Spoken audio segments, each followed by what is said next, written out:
Welcome back to CNN 10. And if you're just getting started with us after the holiday break, Happy New Year. I'm Carl Azuz, always glad to have you watching.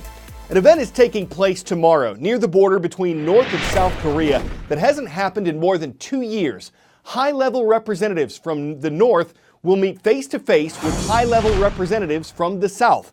After a phone call heard around the world last week, when an official from the North spoke to an official from the South, the line of communication opened back up.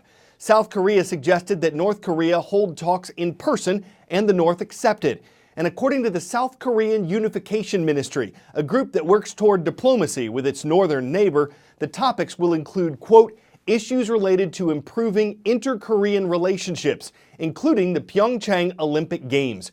North and South Korea used to be one country, but today, most experts on the region say reunification is not likely, mostly because the two nations' governments are so different from one another. Would the communist government of North Korea be willing to give up its autocratic control and be absorbed by the South?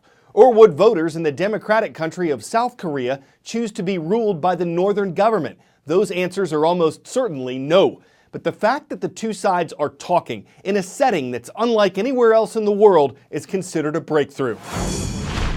The Korean Demilitarized Zone, a place where two worlds collide, dictatorship and democracy staring each other down. It's a very, very vivid reminder of just what's at stake on the peninsula.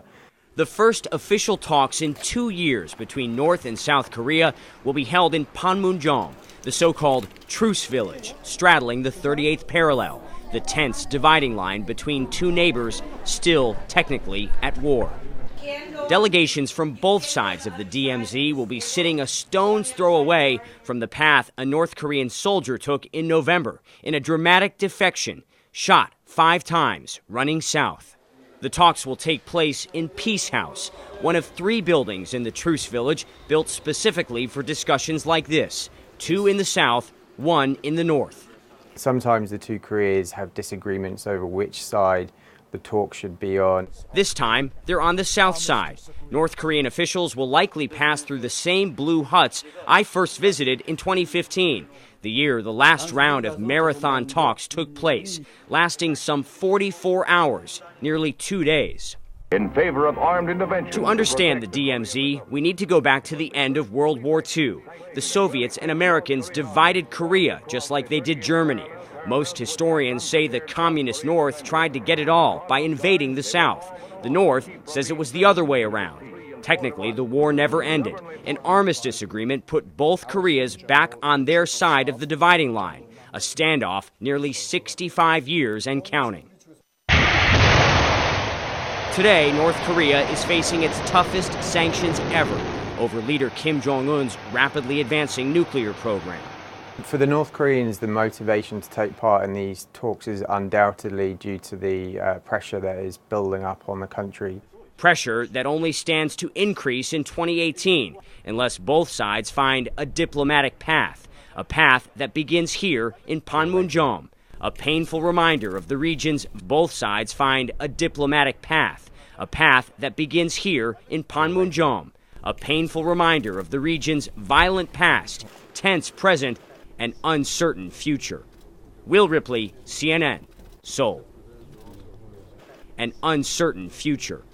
Will Ripley, CNN, Seoul. 10-second trivia.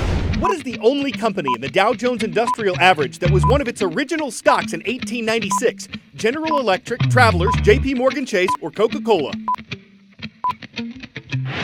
When the Dow was created in 1896, it included 12 industrial stocks, including General Electric. Including General Electric, there are now 30 stocks listed in the Dow. They're called blue chips, stocks from companies that are financially strong and considered good investments. The Dow Jones Average is one indication of how the U.S. economy is doing, and it hit a new milestone last week. It passed 25,000 points. But it's not just the Dow's new high mark that made news. It's the speed at which the index reached the record. For the Dow to go from 5,000 points to 10,000, which it did back in the 1990s, it took more than 3 years. The index just jumped from 20,000 points to 25,000 in less than 12 months. Analysts say this is because the U.S. economy is growing faster and that companies' profits are high. Some economists say it's possible for the economy to overheat, to grow too fast and cause inflation when prices rise and people aren't able to buy as much. That could trigger a series of actions that could reverse economic growth. Others say there's still plenty of room for the economy to grow without overheating. And if it does that, it's anyone's guess how high the Dow can go. The most impressive milestone yet for the Dow Jones Industrial Average, 25,000. It's a psychological mark, but shows the explosive growth in stocks over the past year. The blue chips first hit 20,000 on January 6th, 2017. By March, the Dow nailed 21,000. In early August, 22,000. In October, 23,000.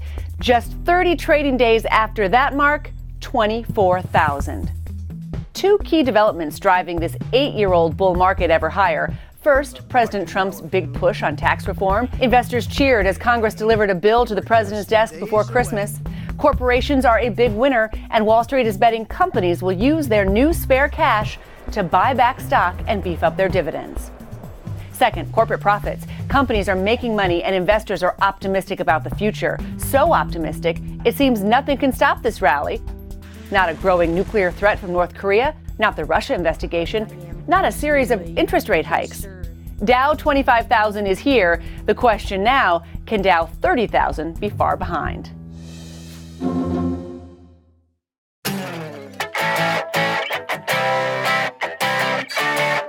It's been said every dog has his day. I'm hoping today is that day for my Georgia Bulldogs.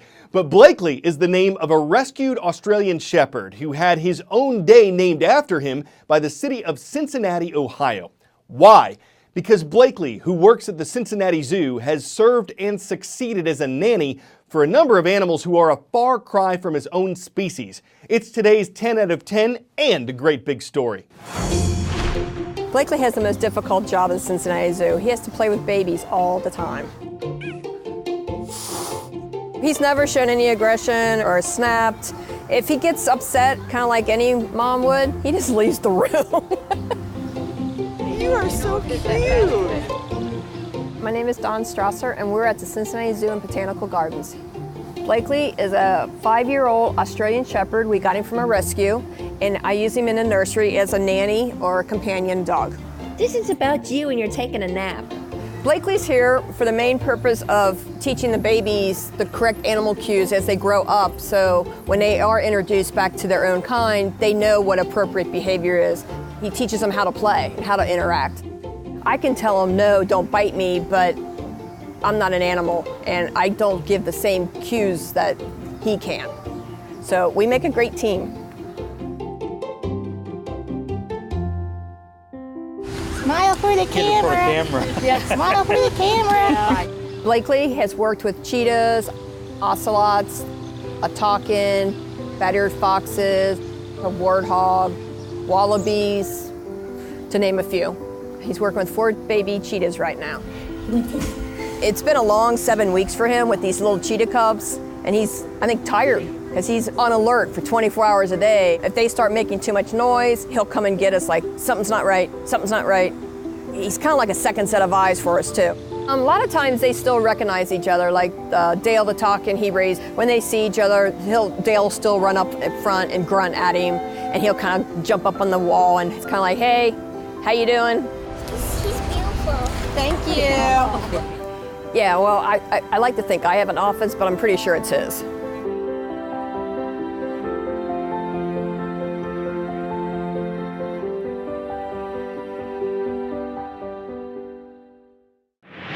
Well, he is a shepherd, and he's helped an ocelot of others without trying to cheetah or outfox anyone by warthogging too much time, talking too much, or acting like some kangaroo wallaby. He's living a dog's life by being a best friend to everyone. I'm Carl Azuz for CNN 10.